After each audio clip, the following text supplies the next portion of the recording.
नमो अर्हन्ताणं नमो सिद्धाणं नमो आयर्याणं नमो वज्रायाणं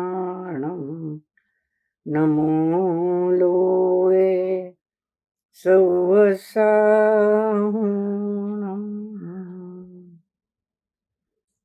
मोक्षमार्गस्य नेतारं भेतारं कर्मभूभृतां ज्ञातारं विश्वतत्त्वानां वन्दे तद्गुणलब्धये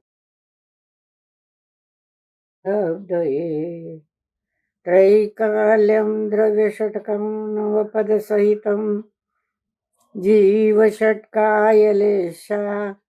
पञ्चान्ये चास्तिकाया व्रतसमितिगति ज्ञानचारित्रभेदा इत्येतन्मोक्षमूलं त्रिभुवनमैते प्रोक्तमर्हद्भिरीशे प्रत्येति श्रद्धधाति स्पृशति च मतिमान यः स वै शुद्धदृष्टि सिद्धे जयप्रसिद्धे च विहाराहणाफलं पत्ते वन्दितारहन्ते वोच्छम् आराहणाकमसो उज्जवणं निज्जवणं निवहणं साहणं च नित्थरणं दंसणनाणचरिततवाण माराहणाभणिया ओंकारं बिन्दुसंयुक्तं नित्यं ध्यायन्ति योगिनः कामदं मोक्षदं चैव ओंकाराय नमो नमः अविरलशब्दगणौघ प्रक्षालितसकलभूतलमलकलङ्का मुनिभिरुपासिततीर्था सरस्वती हरतु नो दुरितान् अज्ञानतिमिरान्धानां ज्ञानाञ्जनशलाकया चक्षुरुन्मीलितं येन तस्मै श्रीगुरवे नमः श्रीपरमगुरवे नमः परम्पराचार्यगुरवे नमः सकलकलुषविध्वंसकं श्रेयसां परिवर्धकं धर्मसम्बन्धकं भव्यजीवमनप्रतिबोधकारकमिदं शास्त्रं श्रीमूकमाटीनामधेय अस्य मूलग्रन्थकर्तारः श्रीसर्वज्ञदेवः तदुत्तरग्रन्थकर्तारः श्रीगणधरदेवः प्रतिगणधरदेव तेषां वचोऽनुसारमासाद्य आचार्य विद्यासागरजी रचित मूकमाटी नामधेय अस्य मूकमाटी नामधेय ग्रंथकर्तारः श्री सर्वज्ञदेवा तदुत्तरग्रन्थ मंगलं भूयात् मंगलं भगवान् वीरो मंगलं गौतमो गणी मंगलं कुन्दकुन्दाद्यो जैनधर्मोऽस्तु मंगलम् सर्वमङ्गलमाङ्गल्यं सर्वकल्याणकारकं प्रधानं सर्वधर्माणां जैनं जयतु शासनं जैनं जयतु शासनं जैनं जयतु शासनम्। आचार्य गुरुवर विद्यासागर जी के चरणों में त्रिवार नमोस्तु नमोस्तु नमोस्तु। गुरुजनों के चरणों में त्रिवार नमोस्तु नमोस्तु नमोस्तु। साधर्मी बहनों और भाइयों, हम मूकमाटी की अगली कड़ी आरंभ करने जा रहे हैं। हमने गत रविवार को 160 पृष्ठ पर हम चल रहे थे और हमने देखा था अंतिम परिच्छेद जहां तक रस की बात है वह आत्मसात करने की ही है। रसों को आत्मसात किया जाता है। सब रसों का वर्णन करने के बाद संयमरत ज्ञानी को ही वह ओम बना देता है। ऐसा यह शांत रस। इस शांत रस की बात में उसका निषेध किस मुख से कहूं? यह सब रसों का अंत करने वाला है। शांत रस सब रसों का अंत करने वाला है और सब रसों में अर्थात सर्वश्रेष्ठ है। सबका अंत कर दिया मतलब शांत श अंत कर दिया, यानी सारे दुखों का अंत कर वह सुख का निर्माण करने वाला है। हमारा जीवात्मा शांत रस में डूब जाता है, शांत रस का अनुभव कर पाता है और सुख की परमोच्च बिंदु की यह स्थिति है। इसके आगे कोई ऐसी स्थिति नहीं है जो हमारे जीवात्मा को सुख और आनंद का अनुभव कराए। तो ये शांत रस है। हम आगे चलेंगे। इस शांत रस की महिमा और कैसे किन किन शब्दों में गाई है आचार्य श्री ने देखेंगे। 160 पृष्ठ पर हम चल रहे हैं। रसराज रसपाक शांत रस की उपादेयता पर बल देती हुई पूरी होती है इधर माटी की रौंदन क्रिया भी।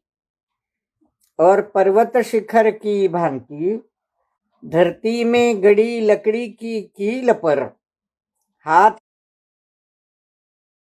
में 2 हाथ की लंबी लकड़ी से अपने चक्र को घुमाता है शिल्पी। फिर घूमते चक्र पर लौंदा रखता है माटी का। लौंदा भी घूमने लगता है चक्रवत तेज गति से कि माटी शिल्पी से कुछ कहती है। ये रसराज है। शांत रस सब रसों का राजा, रसों का पाक है, निचोड़ है। शांत रस की उपादेयता इतनी अधिक है कि वह सब रसों का अंत कर देता है और इस उपादेयता पर बल देती हुई पूरी होती है माटी की रौंदन क्रिया भी। शिल्पी माटी को रौंदते रौंदते उसको चिकनी बनाते बनाते ये सारा चिंतन कर रहा था रसों का। तो माटी की रौंदन क्रिया अब पूरी हो गई। माटी को रौंदते रौंदते चिंतन भी पूरा हो गया। शिल्पी का रसों के प्रति सारा चिंतन भी यहाँ पूरा होता है। और वह क्या करेगा? अब कथा, माटी के जीवन की कथा आगे आकार ले रही है। वह क्या करता है? पर्वत शिखर की भांति धरती में गड़ी कील, लकड़ी की कील पर, पर्वत शिखर जैसे धरती में गड़ा होता है, उसको हिलाना मुश्किल है। किसी के हिलाने से वह हिलता नहीं। ऐसा पर्वत शिखर धरती में मजबूती से गड़ा होता है। धरती में गड़ी लकड़ी की कील, कील मानी वह किला, खिला होता है, खिला जो ठोक दिया जाता है, जो माटी में अंदर तक ठोक दिया गया, गाड़ दिया गया, वह किला। किला यानी वह किला नहीं जो जमीन पर सुरक्षा के लिए बनाया जाता है। शिवाजी ने इतने किले बनाए, उतने किले बनाए वगैरह, ऐसा नहीं। तो यह धरती में गड़ी लकड़ी की कील, लकड़ी का कीला, खीला, मराठी में हम उसको खिला कहते हैं। वह लकड़ी की कील पर क्या किया शिल्पी ने? हाथ में 2 हाथ की लंबी लकड़ी ली। 2 हाथ की लंबी, हाथ यानी ये पूरा हाथ नहीं होता, यहां तक होता है। 2 हाथ की यानी इसके दुगुनी। 2 हाथ की लंबी लकड़ी ले अपने चक्र को घुमाता है शिल्पी। अब चक्र को घुमाने के लिए उसमें क्या एक बड़ा सा चक्र होता है, गाड़ी के चक्र जैसा, सभी ने देखा है उसको। उसमें एक जगह होती है, छेद होता है, और उसमें वह लकड़ी इस प्रकार दबा दी जाती है कि उसको गोल गोल गोल गोल घुमाया जा सकता है। तो हाथों में 2 हाथ की लंबी लकड़ी ले अपने चक्र को घुमाता है शिल्पी, अपने चक्र को। अब यहाँ ये चक्र जो है ये कुम्हार का चक्र है। फिर घूमते चक्र पर लौंदा रखता है माटी का, और लौंदा भी घूमने लगता है, क्योंकि बीचों बीच माटी का लौंदा रखना, तो जब चक्र घूमेगा तो लौंदा भी घूमेगा, क्योंकि चिकना लौंदा उस माटी उस चक्र पर जम गया है एक तरह से। और वह कैसा घूमता है? चक्रवत तेज गति से। जिस गति से चक्र घूम रहा है उसी गति से वह लौंदा भी तेज गति से घूम रहा है, घूमने लगता है। अब वो माटी जो कुम्हार ने चाक पर रखी है, चक्र पर रखी है, वह शिल्पी से कुछ कहती है। क्या कहती है शिल्पी से वह माटी? 161 पेज पर हम चलेंगे। श्रु धातु गति के अर्थ में आती है। सं यानी समीचीन, सार यानी सरकना। जो सम्यक सरकता है वह संसार कहलाता है। काल स्वयं चक्र नहीं है, संसार चक्र का चालक होता है वह। यही कारण है उपचार से काल को चक्र कहते हैं। उपचार से काल को चक्र कहते हैं। इसी का परिणाम है कि 4 गतियों 84 लाख योनियों में चक्कर खाती आ रही हूं। 4 गतियों में 84 लाख योनियों में चक्कर खाती आ रही हूं। माटी कहती है कुम्हार से। पहले तो संसार शब्द की व्याख्या बता दी माटी ने कुम्हार को। श्रु धातु गति के अर्थ में आती है। श्रु यानी सृजन। सृजन बार बार होता है, प्रति समय पर्याय बदलती है, और नवनिर्माण होता है, तो एक गति है उसमें। इसलिए श्रु धातु गति के अर्थ में आती है। और सं यानी समीचीन, यथार्थ। सार यानी सरकना। संसार, सं यानी समीचीन, यथार्थ, सम्यक। और सार यानी सरकना। सम्यक रीति से जो सरकता है वही संसार कहलाता है। यथार्थ रीति से जो सरकता है वह संसार कहलाता है। सम्यक, उसका सरकना भी सम्यक है, उसकी गति भी सम्यक है। काल स्वयं चक्र नहीं है। हम काल को चक्र कह देते हैं, पर काल स्वयं चक्र नहीं है। संसार चक्र का चालक होता है वह। चालक, चलाने वाला। जैसे गाड़ी हाँकने वाला गाड़ी का चालक होता है, कार हाँकने वाला ड्राइवर कार का चालक होता है। उसी प्रकार यह काल द्रव्य, 6 द्रव्यों में से एक द्रव्य काल द्रव्य, वह स्वयं चक्र नहीं है, वह स्वयं नहीं घूमता, वह संसार को घुमाता है। संसार चक्र का चालक है वह। यही कारण है कि उपचार से काल को ही चक्र कह देते हैं हम।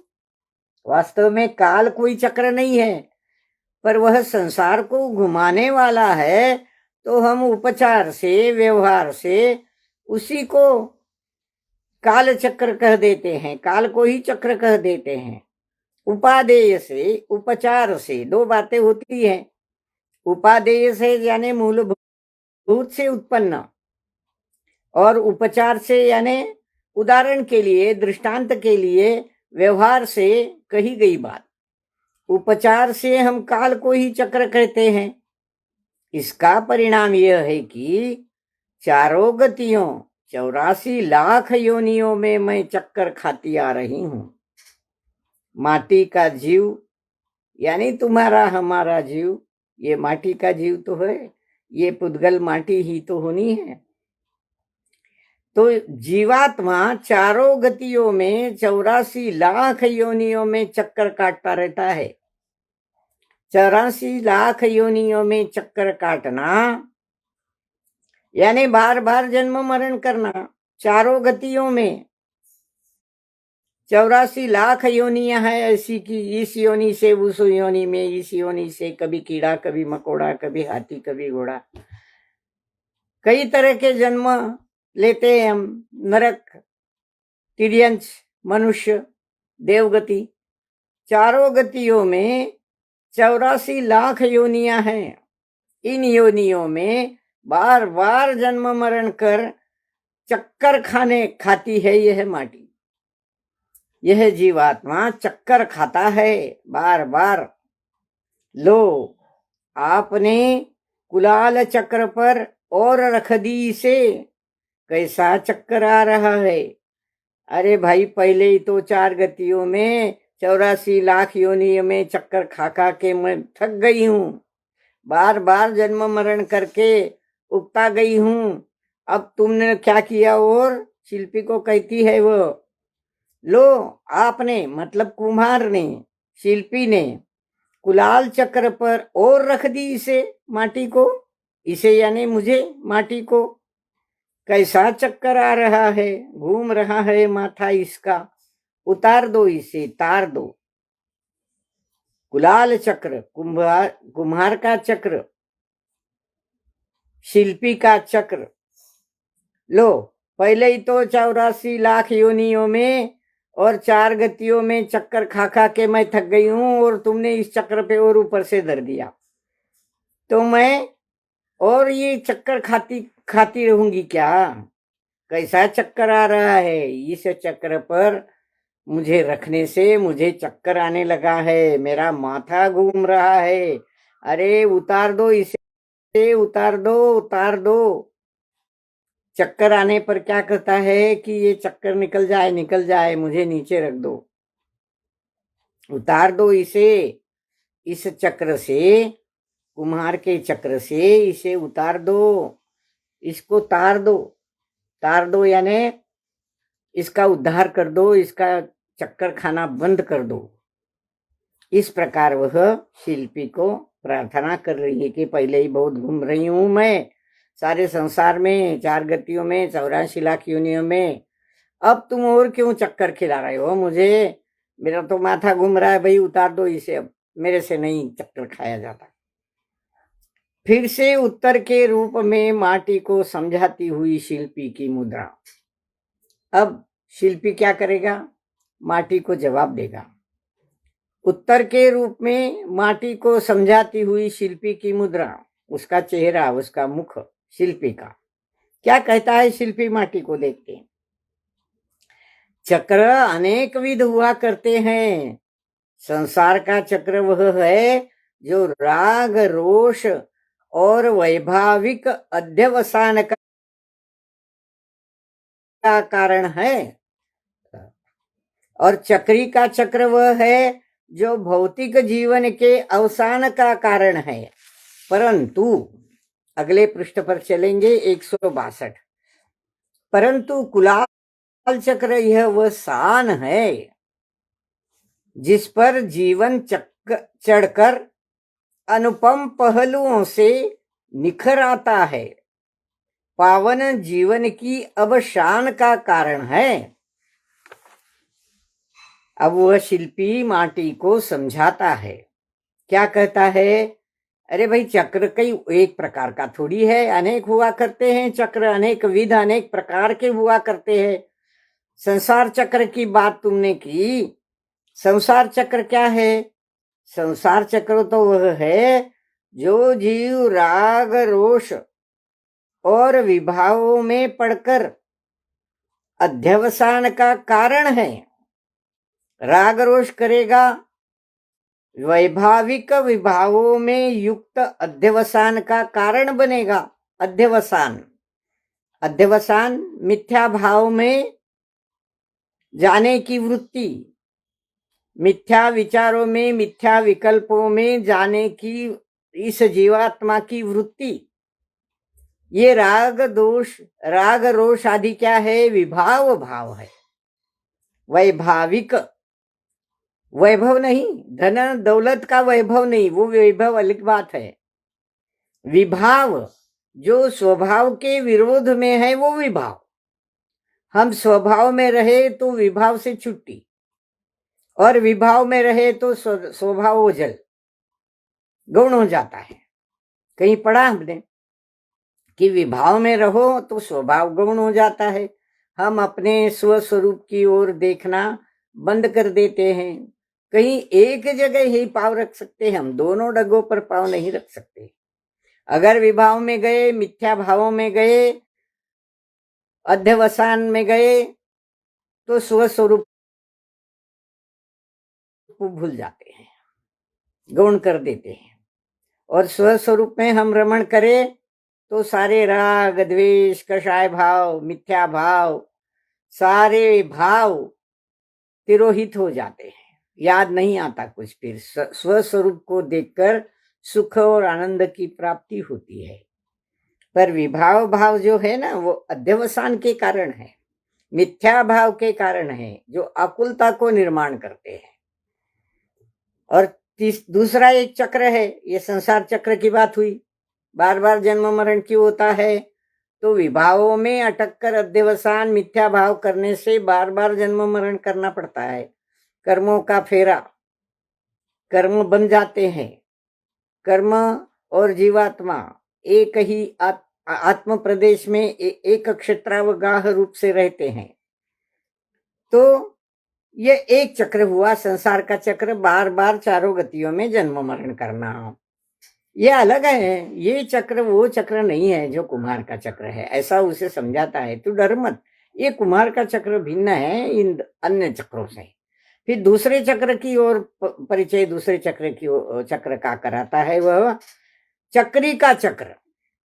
चक्री यानी चक्रवर्ती, चक्रवर्ती राजा, जैसे भरत चक्रवर्ती थे।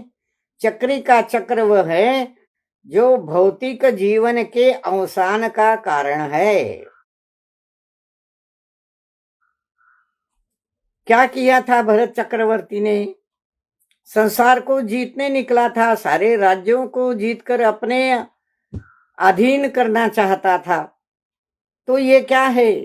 यह चक्र जो धर्म चक्र उसने चलाया था, वह धर्म चक्र जिन जिन राज्यों में घूमता है, उन राज्यों में उन राज्यों के राजा अधिपति शरण में आ जाते हैं, उसके आधिपत्य में वो राज्य आ जाता है, वो सर्वश्रेष्ठ राजा बन जाता है, सार्वभौम, सार्वभौमिक ऐसा राजा बन जाता है। तो वह चक्रवर्ती का चक्र है। हम बाहुबली और भरत की कथा पढ़ते हैं, तो भरत चक्रवर्ती ने चक्र जो चलाया था, तो बाहुबली के चरणों में आकर वह थम गया, आगे जा ही नहीं रहा था। क्यों? कि उस चक्र में इतनी ताकत नहीं थी कि बाहुबली के क्षेत्र में वह प्रवेश करे। वो कथा आपने पढ़ी होगी, उस कथा में विस्तार से मैं नहीं जाऊंगी, परंतु चक्री का चक्र ये दूसरे प्रकार का चक्र है, और यह चक्र भौतिक जीवन के अवसान का कारण है। इससे क्या हो जाता है? भौतिक जीवन का अवसान हो जाता है, भौतिक जीवन ढह जाता है, नष्ट हो जाता है, दुखदायक हो जाता है, आकुलतामय पीड़ामय हो जाता है। भौतिक जीवन का अवसान होने लगता है, विकास नहीं होता, अवसान होता है।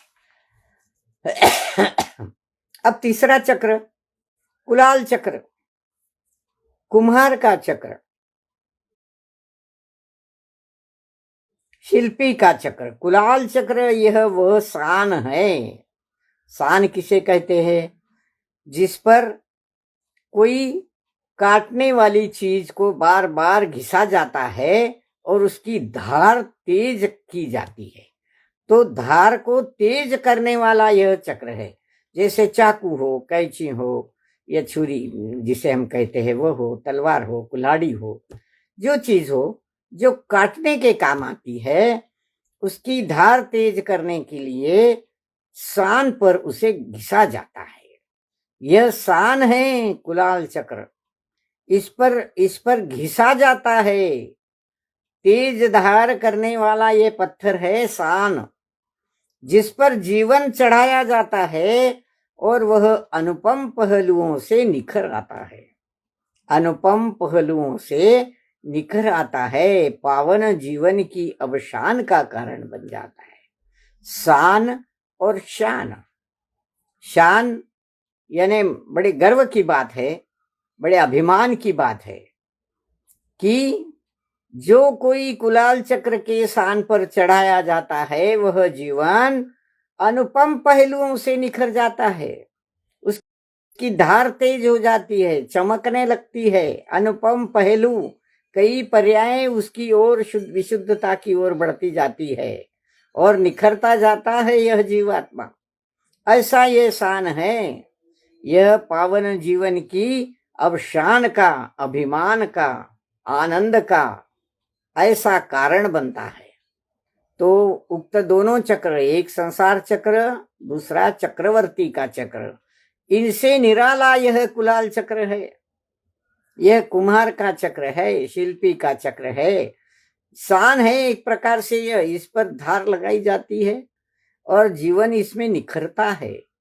माटी तू रो मत, चिंता मत कर, तेरा जीवन भी इस कुलाल चक्र पर चढ़कर निखरेगा। इस प्रकार का आश्वासन इन तीन चक्रों की तुलना में आचार्य ऋषि ने शिल्पी के मुख से माटी को दिलाया है।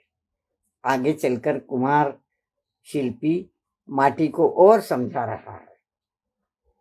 हाँ हाँ, तुम्हें जो चक्कर आ रहा है उसका कारण कुलाल चक्र नहीं, वरन तुम्हारी दृष्टि का अपराध है वह। क्योंकि परिधि की ओर देखने से चेतन का पतन होता है और परम केंद्र की ओर देखने से चेतन का जतन होता है।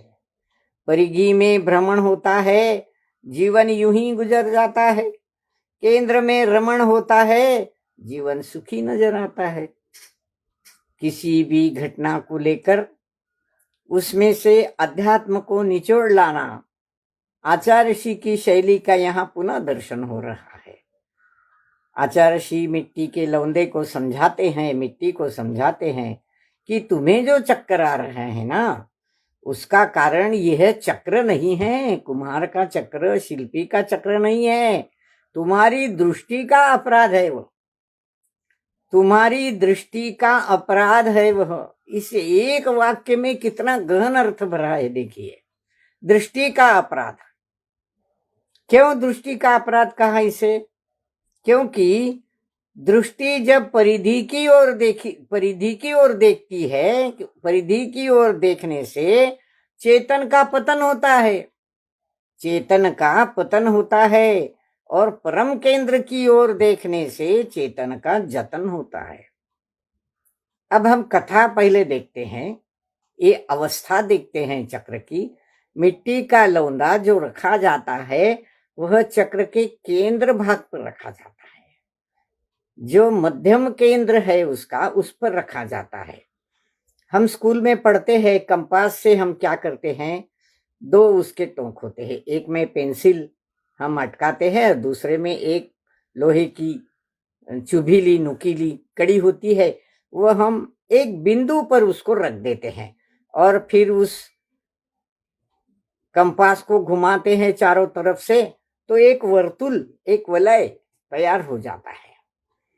जो अंतिम छोर है उसका वह परिधि है और जो मध्य बिंदु है वो केंद्र बिंदु है। अब उस कंपास का एक नुकीला टोंक जो है वह उस केंद्र बिंदु पर गड़ा हुआ है। इसी प्रकार हमारी दृष्टि भी अगर केंद्र बिंदु पर गड़ी है या परिधि पर गड़ी है तो क्या फर्क होता है, ये समझाया है। हमारी दृष्टि परिधि की ओर देखने से केंद्र का पतन होता है, मध्य बिंदु जो है उसका पतन होता है, मध्य केंद्र जो होता है उसका पतन हो जाता है। जैसे पहले मैंने अभी अभी बताया कि वह गौण हो जाता है। हमारा स्वस्वरूप का चिंतन, स्वस्वरूप का दर्शन, स्वस्वरूप के बारे में सोचना, देखना, जानना, अनुभवना, ये गौण हो जाता है। क्योंकि हम कहाँ देखते हैं, हमारी दृष्टि कहाँ है, परिधि की ओर है। परिधि यानी वह वर्तुल का अंतिम छोर, परिधि यानी वह वर्तुल का अंतिम, वह जो गोलाई है, जो वलय है, वह। अब संसार को याद करिए, संसार क्या है, इस परिधि का वह गोलाई है, अंतिम छोर है। हम उसकी ओर दौड़ रहे हैं, संसार की ओर दौड़ रहे हैं, और चेतन पर से हमारी नजर हट गई है, हमारी दृष्टि हट गई है। तो हमारी दृष्टि विभावों में फंसी है और वह अध्यवसान का कारण हो गई है, मिथ्या भावों का कारण हो गई है। क्योंकि वह केंद्र बिंदु को छोड़कर, उसे गौण कर, वह वर्तुल के अंतिम छोर में पहुंच गई है, परिधि की ओर देख रही है। इससे चेतन का पतन तो होना ही है। चेतन का पतन होना है, उद्गल कार्बन वर्गणाओं का आगमन होना है, वो खींची चली आती है, हमारे आत्म प्रदेशों में व्याप्त हो जाती है, जमकर बैठ जाती है, कार्बन शरीर का निर्माण हो जाता है, सब कुछ काला काला हो जाता है।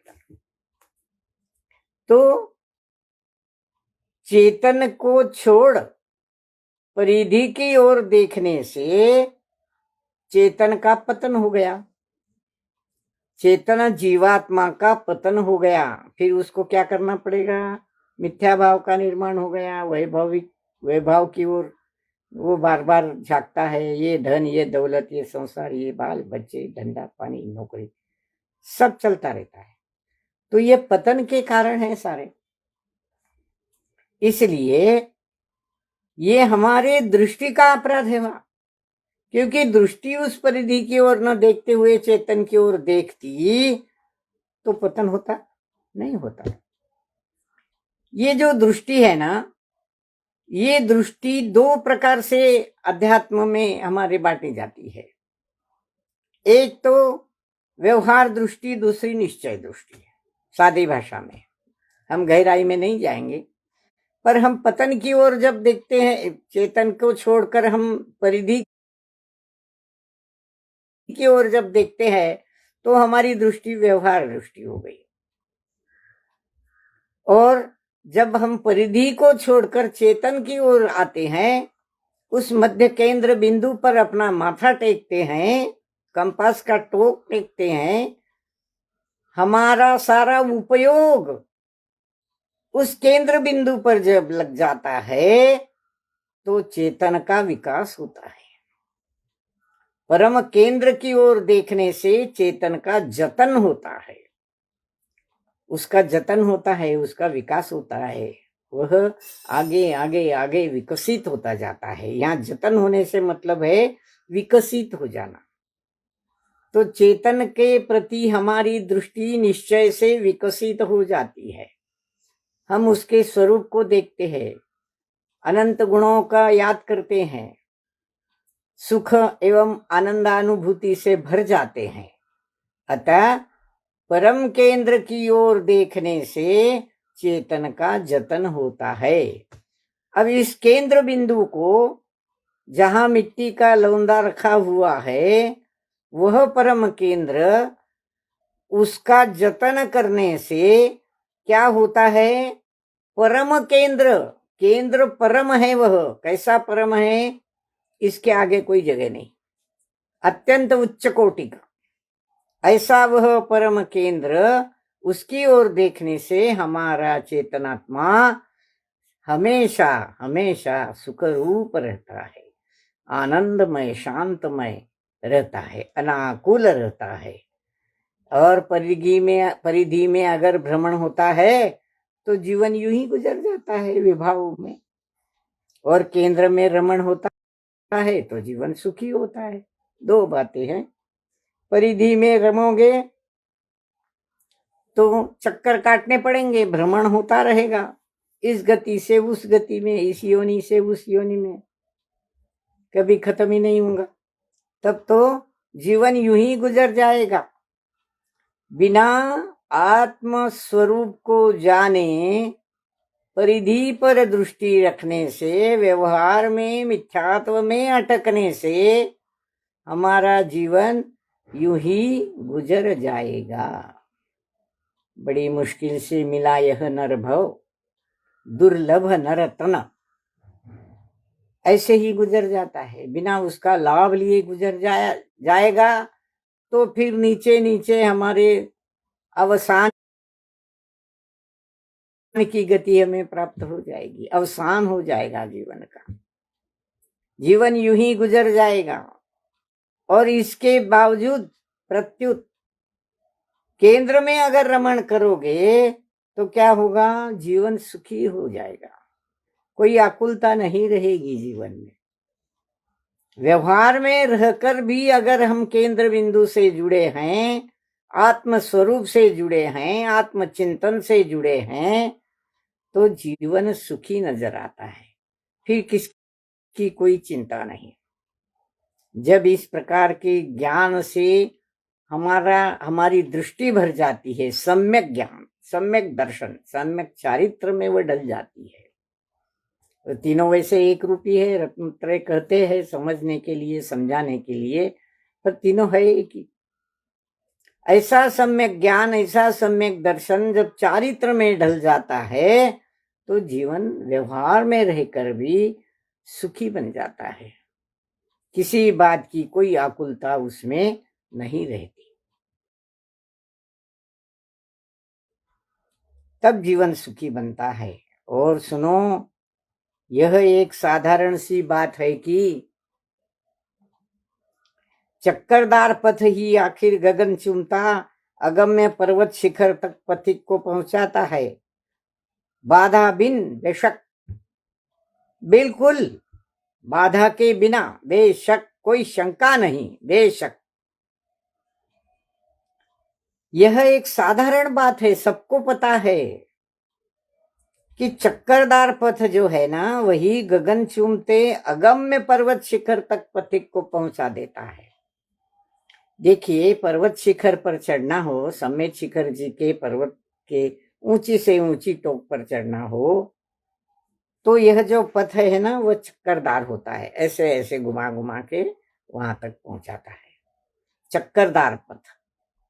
तो चक्करदार पथ ही आखिर गगन चूमते हुए ऊंचे ऊंचे, खूब ऊंचे उस अगम्य पर्वत शिखर तक पथिक को पहुंचाता है। अगम्य, जो समझ में नहीं आता,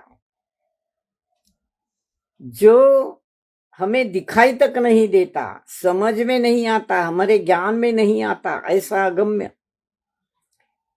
ऐसा अगम्य पर्वत शिखर तक पहुंच जाता है पथिक, चढ़ने वाला। और सीधा चढ़ने जाओ तो सांस फूलने लगती है, और घेरदार चक्करदार रास्ते पर चलते हुए हम देर से सही पर उत्तुंग गगन शिखर तक, हम पर्वत शिखर तक हम पहुंच जाते हैं। शिखर जी पर चढ़ते हुए इसका अनुभव सब करते हैं। या आजकल तो बीच में पहाड़ आते हैं, और एक गांव से दूसरे गांव जाना हो तो पहाड़ पर भी इस प्रकार रास्ता चलता है, और उस पर से गाड़ियां चढ़ती चढ़ती चढ़ती फिर उतरती जाती है। तो ये चक्करदार पथ अगम्य पर्वत शिखर तक, अगम्य, ऐसा जो जाना नहीं गया आज तक, जहां तक हम पहुंचे नहीं आज तक, ऐसे अगम्य शिखर तक पहुंचा देता है।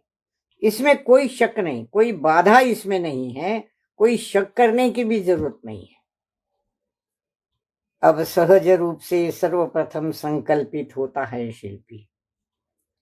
माटी को जो कहना था कह दिया, 3 चक्रों का अंतर समझा दिया, फिर परिधि और केंद्र का अंतर समझा दिया। जीवन सुखी कब होता है, ये चक्कर आने का कारण यह चक्र नहीं है, हमारी दृष्टि है। तो दृष्टि को परिधि से छुड़ाकर उस चेतन परम केंद्र की ओर लगाओ तो जीवन सुखी हो जाएगा। ये अध्यात्म की धारा यहाँ इस माध्यम से आचार्य जी ने समझाई है। अब सहज रूप से सर्वप्रथम संकल्पित होता है शिल्पी। अब देखो कार्य उसका आरंभ हो गया है मिट्टी का घड़ा बनाने का। उसके उपयोग में 163 पेज पर हम चल रहे हैं। उसके उपयोग में आकृत होता है कुंभ का आकार। प्रासंगिक प्राकृत हुआ, ज्ञान ज्ञेयाकार हुआ और ध्यान ध्येयाकार हुआ। उसके उपयोग में उसका लक्ष्य, उसका ध्यान, उसका उपयोग जीव का लक्षण है। उपयोग चेतन में दोनों प्रकार के उपयोग है, ज्ञानोपयोग और दर्शनोपयोग। तो जीव के उपयोग लगाना पड़ता है, उस पर लक्ष्य केंद्रित करना पड़ता है, वो उपयोग। तो शिल्पी के उपयोग में कुंभ का आकार आकृति पाता है, आकृत हो जाता है। आकृत हो जाना, उसकी एक आकृति मन में निर्माण होना। जैसे कोई पत्थर देखता है शिल्पी, मूर्ति गढ़ने वाला, तो उस पत्थर को देखकर उस पत्थर में भगवान की मूर्ति उसे नजर आने लगती है कि इस पत्थर से कैसी मूर्ति बनेगी। खड्गासन, पद्मासन, नाक आंखें कहाँ बनेगी, सिर कहाँ बनेगा और हाथ कहाँ बनेंगे, बैठने का जो आसन है वो कहाँ बनेगा। ये सारी आकृति उसके नजर में आ जाती है अपने आप। और नजर में आई हुई आकृति को निरंतर सामने रख के वह अपनी छैनी से उसको छीलता रहता है उस पत्थर को। तो कुंभार के उपयोग में भी, ज्ञानोपयोग में, दर्शनोपयोग में कुंभ का आकार अब आकृत हो गया कि ऐसा होगा कुंभ ये। और प्रासंगिक प्राकृत हुआ, प्रासंगिक प्राकृत हुआ,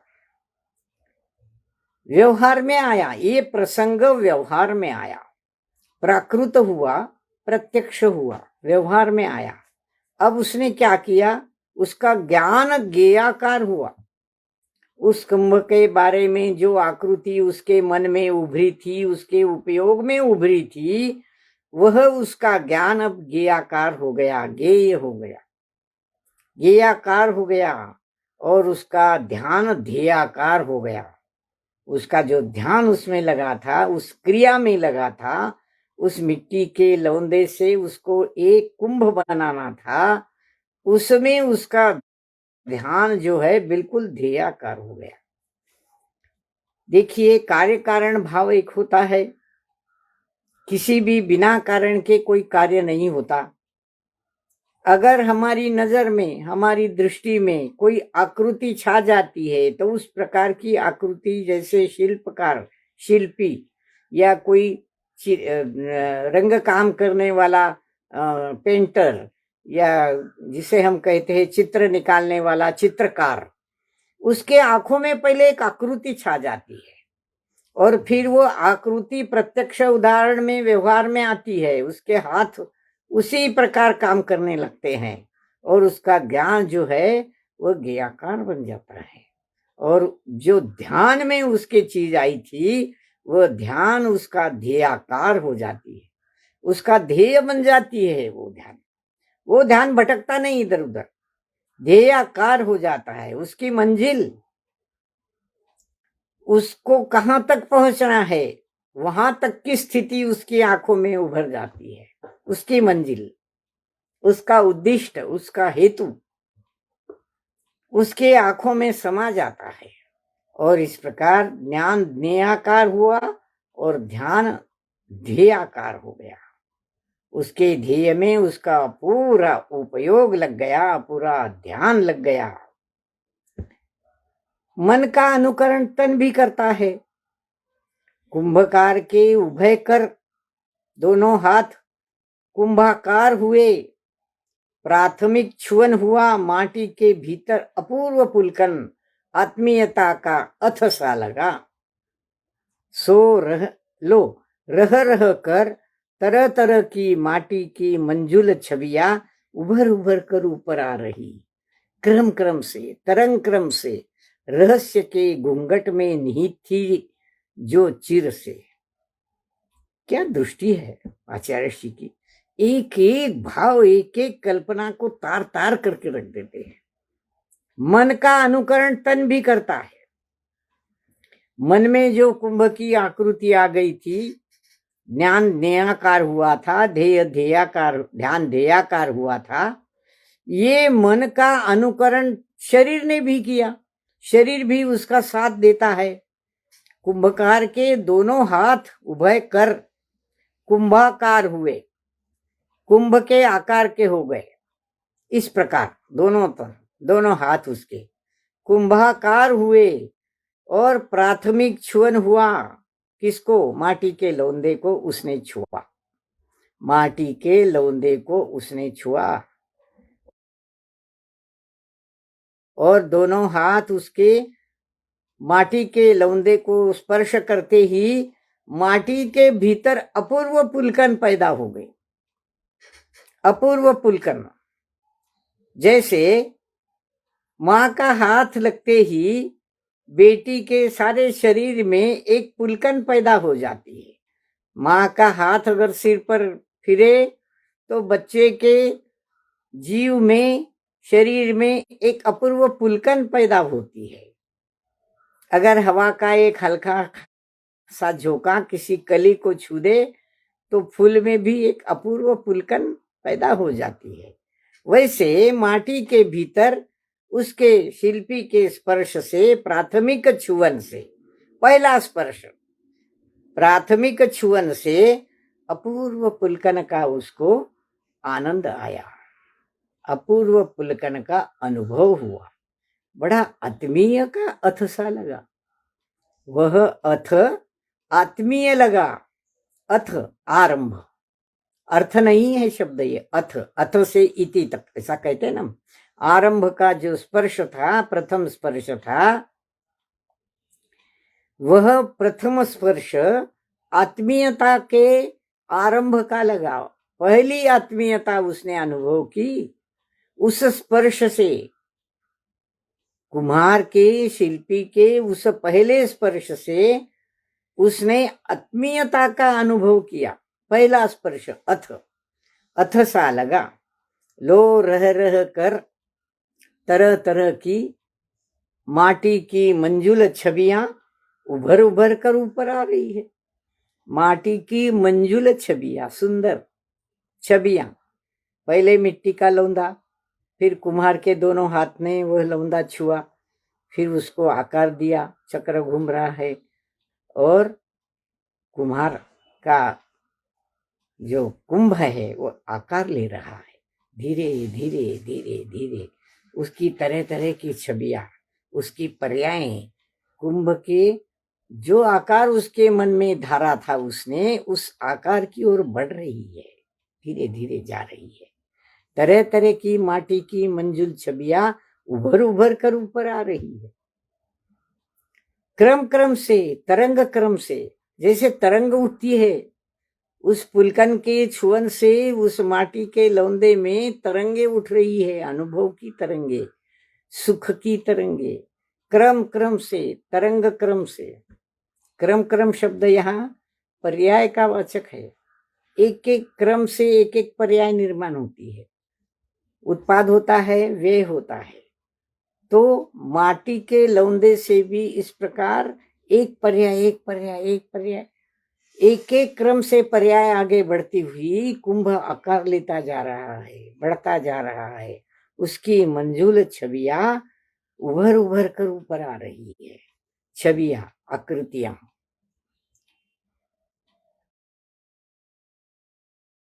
क्रम क्रम से, तरंग क्रम से। अब यह वाक्य देखिए आप क्या सोचते हैं इसके बारे में। रहस्य के घूंघट में निहित थी जो चिर से, रहस्य के घूंघट में छिहित थी जो चिर से, चिरकाल से। रहस्य के घूंघट में निहित थी, रहस्य बनी हुई थी। माटी को खुद को पता नहीं था कि मेरी आकृति क्या बनने वाली है। रहस्य का घूंघट, उस पर पर्दा पड़ा था। हमारे जीवात्मा भी, उसका भविष्य काल भी रहस्य के घूंघट में छिपा हुआ निहित है। इस जीवात्मा का क्या होने वाला है, इस जीवन का अंत होने के बाद वह कहाँ जाएगा, कहाँ से आया था, कहाँ जाएगा, किस योनि में भटकेगा, चारों गतियों में से कौन सी योनि मिलेगी, क्या दुख भोगने पड़ेंगे, क्या होगा। रहस्य का घूंघट है ये घूंघट एक पर्दा है, उसके पीछे क्या है कोई बता नहीं सकता। रहस्य के घूंघट में ये क्रम क्रम से उठती हुई तरंगे आज तक माटी ने अनुभूत नहीं की थी। ये रहस्य का घूंघट एक पर्दा था, उसके पीछे ये क्रम क्रम से, तरंग क्रम से उभर कर ऊपर आती हुई मंजुल छवियां, कुंभ का आकार लेती हुई मंजुल छवियां चिर से, चिरकाल से निहित थी, रहस्य के घूंघट में छिपी हुई थी। भविष्य काल में इस जीवात्मा का स्वरूप क्या होगा, ये कौन सा शरीर धारण करेगा, किस गति में जाएगा, कितने भव और कितने भव और। सोचिए, क्या कभी हमने सोचा है इस जीवन को जीते हुए, इस दुर्लभ नर जन्म को पाकर, इस पुरुष पर्याय में, स्त्री पर्याय में क्या होगा आगे, इसका अंत होने पर कभी सोचा है हमने। और उस भविष्य के जीवन के बारे में जो आज हमारे लिए एक रहस्य बनी हुई है, पर्दे के पीछे छिपी हुई है, वो भविष्य का जीवन सुखमय बने, आनंदमय बने, इसलिए हम क्या कर सकते हैं, इस जीवन का लाभ कैसे ले सकते हैं। रहस्य के घूंघट में जो चिरकाल से निहित थी, ऐसी पर्याय उभर उभर कर ऊपर आ रही है, एक एक पर्याय बीत रही है। हम अपना जन्मदिन मनाते हैं, इतने साल के हुए, उतने साल के हुए, इतना वर्ष आया, ये इतना जन्मदिन था, नियों के भी मनाते हैं। एक जन्मदिन मनाने पर हमें खुशियां बांटते हैं कि चलो इतना बड़ा हो गया ये, आइए। पर क्या हमने इसको अकुलतामय भरी नजरों से देखा है कि इस जीवन का एक वर्ष और समाप्त हो गया, अब बचा कितना है। इस बचे हुए में अधिक से अधिक मैं अपने जीवन के उद्धार के प्रति, विकास के प्रति क्या कर सकता हूं, क्या कर सकती हूँ। जन्मदिन का यह संदेश न हमने कभी सुना, न कभी किसी ने हमको बताया, न हमने जाना। बस खुशियां मनाते रहे, केक काटते रहे, मिठाइयां बांटते रहे, नाच गाने करते रहे। आश्चर्य की बात है, विभाव ने हमें इस अध्यावसान में फंसा दिया है। तो रहस्य का घूंघट में जो क्रम क्रम से, पर्याय पर्याय पर्याय के बाद तरंग क्रम से जो निहित थी, सोई हुई थी चिरकाल से, वह मंजुल छवि उभर उभर कर अब ऊपर आ रही है। आगे चलते हैं। रहस्य के घूंघट का उद्घाटन पुरुषार्थ के हाथ में है, पुरुषार्थ के हाथ में है। रहस्य को सूंघने की कड़ी प्यास उसे ही लगती है जो भोक्ता संवेदनशील होता है, यह काल का कार्य नहीं। बड़ी गंभीर बातें निकाल लाते हैं आचार्य ऋषि इन घटनाओं से। इन घटनाओं से गंभीर बातें निकाल लाते हैं अध्यात्म की। रहस्य की घूंघट का उद्घाटन किसके हाथ में है? हमारी दृष्टि के हाथ में है। हमारी दृष्टि कहाँ होनी चाहिए? अगला प्रश्न निकल आता है। दृष्टि कहाँ होनी चाहिए? पुरुषार्थ के हाथ पर होनी चाहिए। पुरुषार्थ। हमें वीर शक्ति का, हमारा जो निर्माण है, हमारी अनंत शक्तियों में एक वीर शक्ति है। यह वीर शक्ति पुरुषार्थ का निर्माण करती है। यह पुरुषार्थ हम अगर करें तो किसी भी कार्य का कारण बन सकता है वो। तो पुरुषार्थ के हाथ में इस रहस्य का घूंघट खोलने का, उठाने का, उद्घाटन करने का, रहस्य के हाथ में, पुरुषार्थ के हाथ में है। यह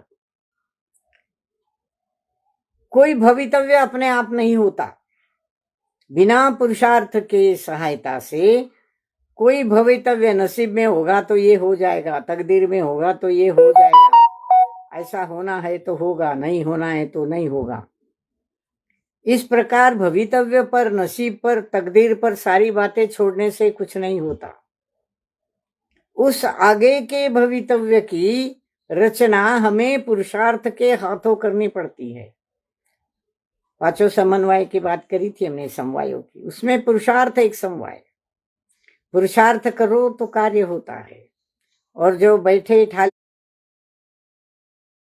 निठल्ले बैठे रहते हैं, कोई कार्य नहीं करते, उसको पुरुषार्थ नहीं करना है तो पड़ा रहे वहीं का वहीं, फिर अगले जन्म में वहीं का वहीं।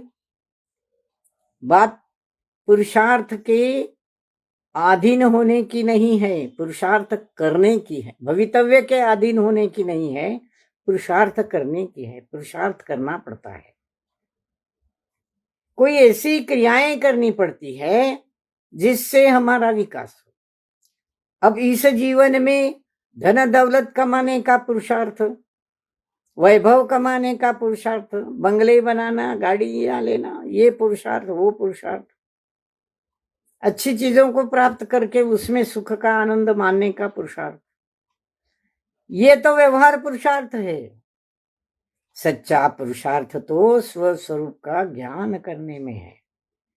इन ग्रंथों से, इन शास्त्रों से, इन गुरुओं के मुख से, उपदेश से, भगवान की मूर्ति से हम देखकर अपने पुरुषार्थ को, पुरुषार्थ में इस प्रकार उकस जाए, इस प्रकार हम उसका उपयोग करें कि रहस्य के घूंघट खुल जाए। ये हमारा भवितव्य कैसा होगा, ये हम अपने हाथ से, अपने पुरुषार्थ के हाथ से उस भवितव्य को बना सकते हैं। करेगा पुरुषार्थ तो होगा भवितव्य,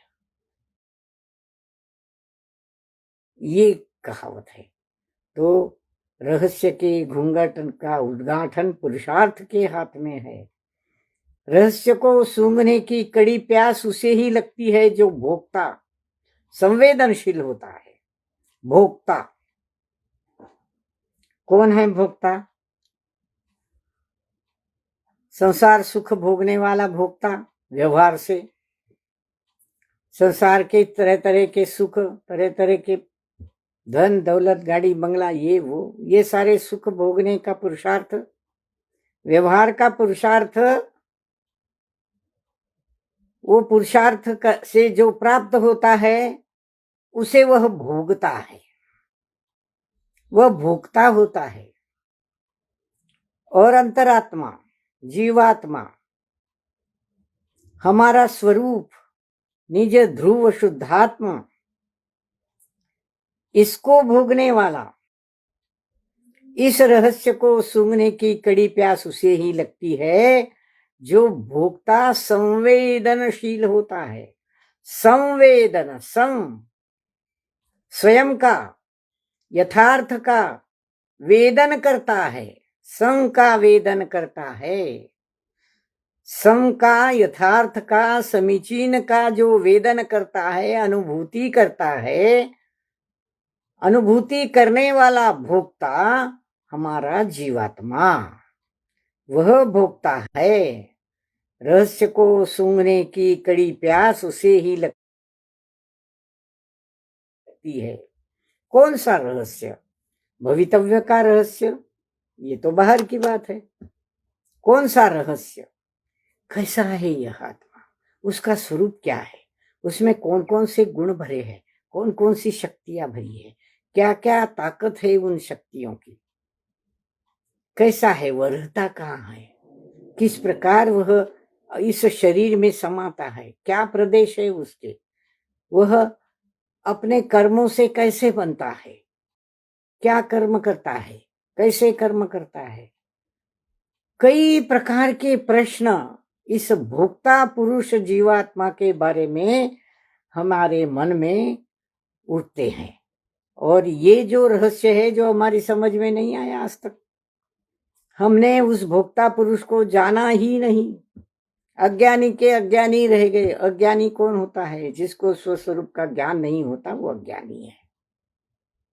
उसको ज्ञान नहीं होता अपने स्वरूप का। ऐसा अज्ञानी पुरुष स्व को भोगता हुआ अगर ज्ञान करता है स्व का कि ये उसके गुण है, ये उसकी शक्तियां हैं, इस प्रकार उसके द्रव्य में पर्यायों का उत्पाद व्यय चलता रहता है और उसका जीवन आगे बढ़ता रहता है। एक शरीर की आकृति है, उसमें वह समाया है। उसका एक ज्ञान गुण है, उसका दर्शन गुण है, उसका चारित्र्य गुण है, उसका वीर्य गुण है। इनके अलावा अनंत गुणों का धनी है वह। और द्रव्य स्वभाव में ये परिणमन हो रहा है, चल रहा है। प्रति समय यह परिणमन हो रहा है। ये स्वस्वरूप और उसके अनंत गुणों की जानकारी, उसके क्रियाकलाप, ये सारे जानने की प्यास जिसको लगी है वह संवेदनशील है। संवेदनशील, उसका वेदन करने वाला है, उसका अनुभव करने वाला है। ये काल का कार्य नहीं है, ये काल का कार्य नहीं है। काल इसे नहीं करता। क्यों? काल अपने में ही रहता है। ये काल का काम नहीं है। पुरुषार्थ से ये प्राप्त होता है, परंतु ये ज्ञान, ये दर्शन, ये अनंत गुणों का भंडार हमारा जीवात्मा, हमारा चेतन आत्मा, ये उसका कार्य है। ये चेतन चेतैता है, भोक्ता पुरुष को चेताता है। हम समय की सूचना पाकर यहाँ रुकते हैं। अगले रविवार को फिर मिलेंगे।